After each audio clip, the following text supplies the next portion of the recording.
Donc je vais aller dans Matthieu 26. C'est un des passages où il est parlé de Jésus qui était avec ses disciples juste avant la crucifixion et qui a institué la Sainte Seine. Donc dans la Seine, en fait, il annonce à ses disciples en fait qu'il va devoir passer par, il va devoir donner sa vie. Mais est-ce qu'il réalise vraiment, ses disciples, ce qui va se passer? Pas tout à fait, pas du tout. Et on voit que il y a de la tension, on sait que Jésus ne se montre pas tout à fait à Jérusalem comme avant. Et à cause de la foule, le jour il n'est pas pris, mais la nuit, voilà, il se cache quelque part. Donc c'est tendu, et on sait qu'il va être trahi, qu'il va être arrêté. Et c'est juste avant, justement, qu'il y a ce repas, cette grande fête nationale de la Pâque qui se fait à Jérusalem. Et justement, Jésus a tout préparé. Et vous savez, il va dire à ses disciples, c'est chez un tel qu'on va prendre la Pâque, qu'on va faire la fête de la Pâque. Chez un tel. Je ne sais pas qui c'est. En tout cas, ça leur a permis de préparer la Pâque chez un tel. Et ce repas festif se pratique. Et verset 21, Matthieu 26, verset 21, pendant qu'ils mangeaient la Pâque, faisait la fête, il dit, je vous le dis en vérité, l'un de vous me livrera. Ça a dû faire un choc quand même. Ça gâche le repas de fête. Hein. Donc il y a un trouble. On est avec Jésus et puis d'un coup, il dit qu'il y a quelqu'un parmi un de nous. Et d'ailleurs se disent, mais est-ce que c'est moi? Peut-être ils doutent d'eux-mêmes. Et c'est vrai qu'on peut être ici rassemblés dans la présence de Dieu, mais est-ce qu'il n'y a pas des fois un trouble dans notre vie personnelle qui peut s'immiscer comme ça, une surprise, une mauvaise surprise dans notre vie, ou des choses que l'on vit, et on réalise qu'on est sur la terre, et bien sûr qu'on le vit par la foi, mais voilà, il y a des troubles, il y a des choses qui font que la fête est gâchée, et on réalise qu'il y a un souci, malgré la présence de Jésus, il y a un souci, et c'est ce qui nous arrive des fois, on n'est pas tout à fait... est-ce qu'on est vraiment en vie la présence de Dieu? Est-ce qu'on arrive à mettre de côté nos épreuves personnelles, nos soucis, nos troubles? Et bien sûr que nous sommes sur la terre, bien sûr que nous avons la foi en Jésus-Christ, mais des fois, on peut subir ce trouble. Et c'est ce qui se passe un petit peu ici. Et la fête continue. La fête continue. Et il y a une deuxième partie à ce repas. Et regardez le verset 26. Pendant qu'il mangeait, Jésus prit du pain. Continuez, il mange, il mangeait le repas de la Pâque. Et c'est là que Jésus va leur offrir une bonne nouvelle plutôt, une nouvelle étape dans ce repas de fête, qui certes était troublé au départ, mais qui va ici manifester une espérance qui les dépasse. Comme nous-mêmes, ça nous a dépassé aussi, ça nous dépasse des fois aussi. Et Jésus prit du pain et après avoir rendu grâce, il le rompit, il le donna aux disciples en disant « Prenez, mangez, ceci est mon corps ». Il prit ensuite une coupe et après avoir rendu grâce, il la leur donna, disant « Buvez-en tous, car ceci est mon sang, le sang de l'alliance qui est répandu pour plusieurs, en rémission des péchés. » Et là, il leur montre qu'il y a un deuxième repas dans le repas de fête. Quelque chose qui est nouveau, qui apparaît ici, et peut-être qu'il les a surpris, je ne sais pas. Mais en tout cas, c'est pendant qu'ils mangeaient. Vous savez, ce n'est pas la religion qui va nous sauver. Ce n'est pas le fait d'aller à l'église qui nous sauve. C'est le fait de vraiment découvrir qui est celui qui est présent. C'est Jésus-Christ, c'est notre Sauveur. Pour nous aussi, on a à redécouvrir la présence de Dieu à chaque fois qu'on se réunit. Et ici, il découvre quelque chose de nouveau. Il leur donne notre repas, mais ce repas, il n'est pas pareil que l'autre. Ce n'est pas le repas de la religion. Ce n'est pas le repas que l'on fait comme ça. C'est un repas sacré. C'est le repas qui se prend par la foi. Par la foi. Parce qu'il faut croire que son corps a été donné en sacrifice pour nous. Et que ce corps qui a été donné en sacrifice a permis d'effacer nos péchés. Il faut croire que ce sang qui a été versé, que l'on peut boire carrément, eh bien, ce sang, c'est celui qui nous a rendus justes devant Dieu, dans sa présence. Qui sommes-nous pour être devant Dieu? Qui sommes-nous?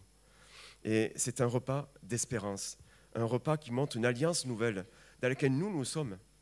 Eux, ils avaient à l'expérimenter encore. C'était en espérance tout ça. Et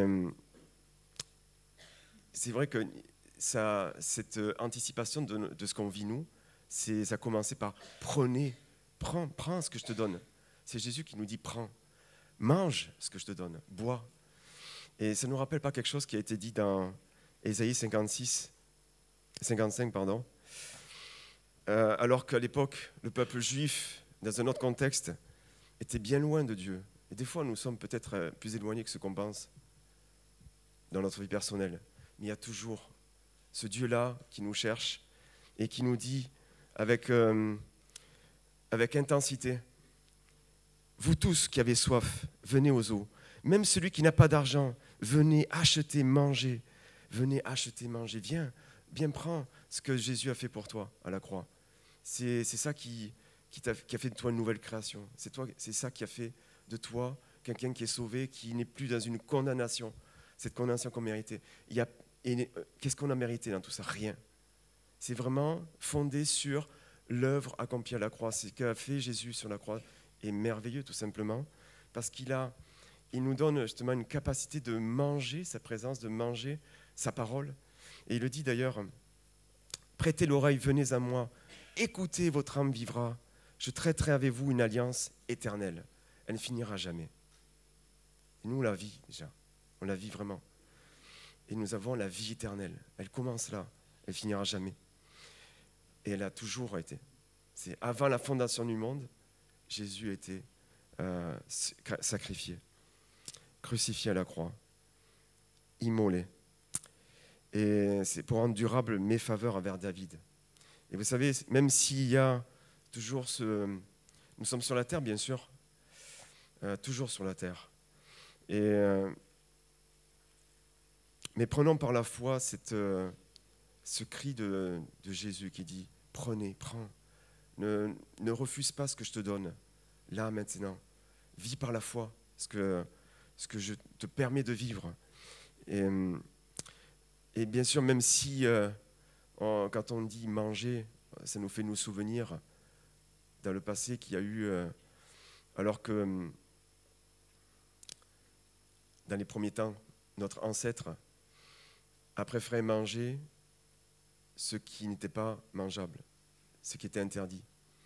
À une époque où Dieu pouvait nous rendre visite, Dieu pourrait rendre visite à l'homme, le visiter, s'inviter, être avec lui. Il a dit, tu as tout ce que tu as pour manger, pour vivre, je te donne tout en abondance. Mais cet homme-là, notre ancêtre, bien sûr, a préféré manger ce qui n'était pas mangeable. Il a préféré manger ce qui était interdit. Et c'est vrai que nous avons toujours le péché en nous. Nous avons toujours cette ancienne nature, comme on dit. Mais retenons cette espérance de Jésus. Nous sommes dans une nouvelle étape, une nouvelle alliance. Et elle est supérieure à tout ce qu'avait promis la loi.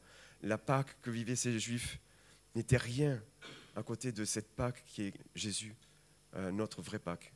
Celui qui s'est incarné pour être cette Pâque sacrifiée. Je terminerai avec l'Épître aux Romains, un passage qui résume tout ça. Romains chapitre 3.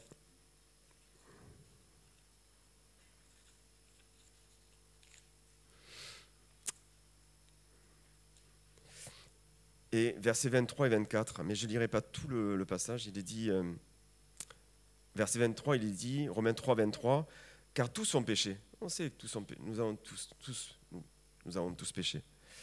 Mais regardez, je relis ce passage, 23 et 24. Car tous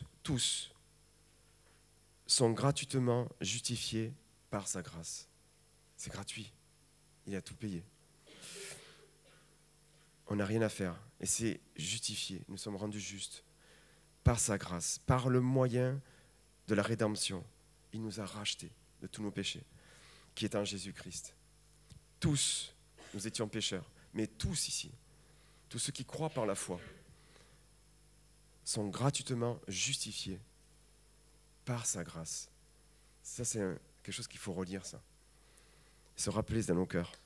Par le moyen de la rédemption qui est en Jésus-Christ. C'est pour ça que nous allons prendre les éléments et nous souvenir de Jésus-Christ crucifié pour nous. C'est la seule chose. Faites ceci en mémoire de moi. Souvenons-nous de Jésus-Christ crucifié. Et il est là-haut dans le ciel. Et c'est une manifestation, cette communion avec lui. Et nous attendons son retour.